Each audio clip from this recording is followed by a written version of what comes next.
Joséphine était de 6 ans l'aînée de Napoléon. Brigitte Macron a 24 ans de plus qu'Emmanuel. La médecine moderne, en prolongeant notre espérance de vie et en améliorant notre santé à long terme, a rendu possible un amour durable, malgré de grands écarts d'âge. Cela a été une bénédiction pour des personnes comme moi et mon épouse, qui a 20 ans de plus que moi. Nous serons bientôt ensemble depuis 40 ans. Je l'ai rencontré quand j'avais tout juste 20 ans. Notre rencontre fortuite a eu lieu par une froide journée de printemps à Boston, à la bibliothèque de l'université de Tufts.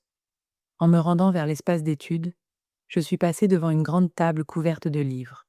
Un volume a attiré mon attention, un ouvrage sur l'architecture arménienne.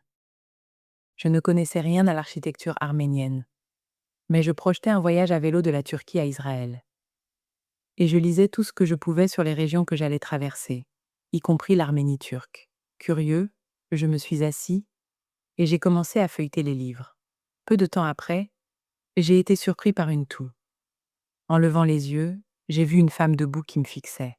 « Ce sont mes livres, vous savez, dit-elle, visiblement agacée. Je me suis levée. Je suis désolée, ai-je dit. L'architecture arménienne est magnifique.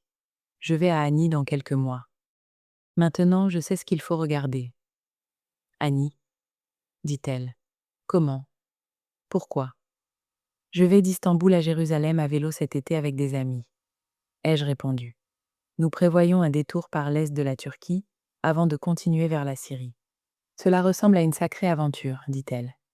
Je viens d'Israël. Je viens de Taïwan. Ai-je dit. Ravi de vous rencontrer. Vous êtes la première Israélienne que je rencontre. Et c'est ainsi que j'ai rencontré ma future femme. Au-delà de notre différence d'âge, nous étions si différents à bien des égards que l'amour était la dernière chose qui me venait à l'esprit lors de notre rencontre. Je n'étais qu'en 2e année d'université.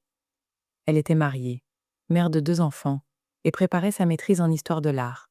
Mais elle était ravie que je voyage dans sa partie du monde. Et j'étais ravie de rencontrer quelqu'un qui en venait. C'était tout ce que nous avions en commun, pensais-je. Mais nous avons commencé à parler, et nous n'avons pas cessé de parler depuis. Notre chronologie romantique, cependant, fut extrêmement lente. Il a fallu du temps avant que notre relation ne s'approfondisse pour devenir quelque chose de plus. Après mon retour de mon voyage à vélo, je suis partie pour une année d'études à Paris. Au moment de mon retour aux États-Unis, Margalite était retournée en Israël avec sa famille. Ce n'est que 7 ans après notre première rencontre, après son divorce, que j'ai été certain qu'elle était la bonne, le grand amour incontournable de ma vie. Même alors, la distance nous définissait. J'ai déménagé à Londres pour que nous puissions être plus proches, mais elle ne s'est installée avec moi que lorsque sa fille cadette est devenue adolescente. Et il a fallu encore 10 ans avant que nous nous marions enfin. Dans Le Banquet, de Platon, Aristophane raconte le mythe selon lequel les humains étaient autrefois des êtres entiers, ronds, avec 4 bras, 4 jambes et 2 visages. Zeus, craignant leur pouvoir, les sépara en 2, condamnant chaque moitié à errer sur terre à la recherche de son homologue. Pour Aristophane, l'amour est notre désir de retrouver notre moitié manquante. Nos moitiés manquantes peuvent-elles avoir 20 ans de plus que nous? La mienne les a. Et l'aimer a signifié apprendre à voyager dans le temps. Ma femme avait vécu une vie bien remplie avant même ma naissance. Son grand-père russe est né en 1865, l'année où Lincoln a été assassiné. Elle se souvient encore lui avoir rendu visite, enfant dans sa scierie de Chattanooga, dans le Tennessee, et avoir aimé l'odeur de la sûre. Ses parents avaient échappé au camp de concentration en traversant les Pyrénées à pied vers l'Espagne, puis en rejoignant New York, où elle est née et a grandi jusqu'à ce que sa famille s'installe en Israël quand elle avait 10 ans. Elle se souvient de la vie en Israël sans téléphone ni télévision, de la chaleur intense de l'été sans climatisation, des épiceries ne proposant que 2 types de fromage et 2 types de pain. Pauvre mais libre. Elle savoure le souvenir de parcourir les rues sans surveillance et sans peur, jouant à des jeux avec des noyaux d'abricots sur des routes encore non pavées. Lorsqu'elle raconte les histoires de sa vie, des joies et des pertes qui appartenaient à une autre époque, les décennies qui nous séparent se dissolvent. J'écoute, fascinée. Et dans ces moments-là, je comprends que le voyage dans le temps n'est pas un fantasme. Ce sont des souvenirs partagés, conservés et honorés. Margalite avait 40 ans quand je l'ai rencontrée, une belle femme qui faisait se retourner les têtes dans la rue. Mais plus que tout, j'étais captivée par l'expressivité de son visage, la transparence de ses traits. C'était comme si leur régularité et leur finesse ne pouvaient résister à l'assaut de chaque pensée traversant son esprit. Les ridules au coin de ses yeux ne me dérangeaient pas. Au contraire, il me semblait qu'elles exprimaient chaque humeur subtile qui échappe si souvent au filet des autres visages. C'était comme si chaque ligne était l'empreinte d'un sentiment latent, gravé sur sa peau par des ravinements fréquents au fil du temps. Ses rides étaient et sont toujours le témoignage de sa passion, la carte de sa palette émotionnelle.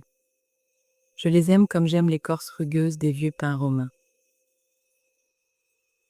Endurante, vivante, j'ai été en paix avec notre différence d'âge dès l'instant où je suis tombée amoureux.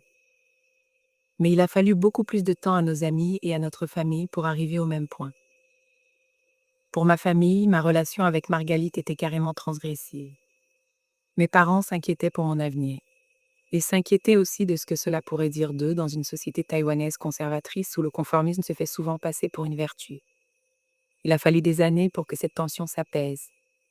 À Taïwan, je suis devenue une sorte de mouton noir, et ma famille en a subi les conséquences sociales. Un tournant s'est produit, curieusement, lorsqu'Emmanuel Macron a été élu à la plus haute fonction en France. Ce jour-là, ma famille a reçu des appels de félicitations de ses amis. Macron a aidé à transformer ce qui semblait autrefois indicible en quelque chose de simplement non conventionnel. Et ce faisant, il a permis à ma famille d'accepter plus facilement la décision la plus importante de ma vie. Le seul regret que j'ai concernant ma décision est le prix qu'elle a coûté à ma famille. Mais ma famille n'était pas la seule dans son opposition. Mes amis d'université pensaient que j'étais devenue bizarre. N'as-tu pas un problème esthétique avec quelqu'un de tellement plus âgé? M'a demandé un camarade de classe, sans ironie. Les inconnus nous fixaient lorsque nous nous tenions la main en public. Certains supposaient que j'étais le fils adoptif de Margalit. D'autres étaient plus directs. Êtes-vous un gigolo? M'a demandé un jour un homme curieux. Non, ai-je répondu, blessé au plus profond de moi-même. C'est ma petite amie. Oh, dit-il, avec un sourire entendu. Je me suis toujours considéré comme chanceux, non seulement d'avoir rencontré l'amour de ma vie, mais de l'avoir rencontré si tôt dans la mienne. Le fait qu'elle ait vécu une vie avant même ma naissance m'a donné une longueur d'avance dans l'existence. Après notre mariage, je suis devenu le beau-père de ses 2 enfants, et finalement, le beau-grand-père de ses petits-enfants. Je n'ai jamais ressenti le besoin d'avoir mes propres enfants. Avoir une partenaire qui avait déjà appris de nombreuses leçons de la vie m'a donné un sens de l'orientation très tôt. J'ai travaillé dur, j'ai bâti une carrière réussie d'économiste, et j'ai pu prendre ma retraite juste après mes 50 ans. Mais tout a un prix. Enfin, après près de 40 ans ensemble, la différence d'âge commence à avoir un impact sur notre relation. Son esprit est toujours jeune, mais son corps ne suit plus. Elle est plus fatiguée que moi. Elle est moins énergique qu'auparavant. 60 ans environ semble encore jeune. 80 ans environ, non. Je compte sur la médecine moderne pour aider Margalie à rester en bonne santé, afin qu'elle puisse continuer à profiter de la vie avec moi. Mais je ne nierai pas que l'amour est aussi égoïste. Je veux la garder en vie aussi longtemps que possible, parce que je ne peux pas imaginer ma vie sans elle. Si cela signifie que je dois marcher plus lentement, parler plus fort et passer plus de temps dans les cabinets médicaux, qu'il en soit ainsi. Mais même si notre temps est déséquilibré et que notre avenir est plus court que nous ne l'aurions souhaité, je n'échangerai ce voyage pour rien au monde. On dit que le temps est un voleur, mais j'ai l'impression d'être le voleur. Chaque instant avec Margalie ressemble à du temps volé, et notre amour a été mon plus beau hold-up.